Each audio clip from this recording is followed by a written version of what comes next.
I am ready! GMA Weather. Serbisyong totoo ng GMA News. Sa kabila ng maulang panahon kanina sa Luzon, kasama ng Metro Manila, wala pong bagyo mga kapuso. Ang nagpaulan, ang tail end ng isang cold front na nabubuo naman tuwing nagsasalubong ang easterlies o hangin galing sa silangan at ang hanging amihan.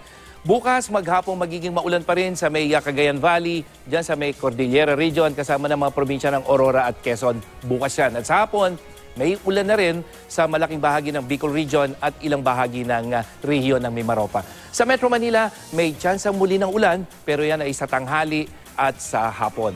Maghapong mataas naman ang posibilidad ng ulan sa may silangang bahagi ng Visayas, yan yung Samar Leyte provinces, at sa hapon, makakaranas na rin ng ulan ang Western Visayas. Sa Mindanao, maging I am ready po sa mga thunderstorm.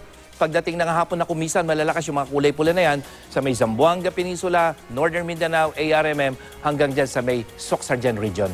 Mang Tani, nag-post po si Alisa Ballesteros Sandro sa magtanong kay Mang Tani.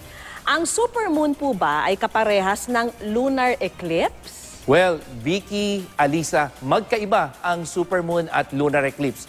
Nagaganap ang supermoon kapag lumalapit ang buwan sa mundo gaya ng nasaksihan nating kagabi. Ang lunar eclipse naman ay yung pagtakip ng anino ng mundo sa buwan, pero pwedeng magkasabay ang supermoon at lunar eclipse o yung tinatawag naman natin na supermoon lunar eclipse na huling naganap noong September 2015. Yan ang latest mula sa GMA Weather. Ako po si Nathaniel Cruz. Magplano para sigurado. I am ready. Serbisyong totoo ng GMA News.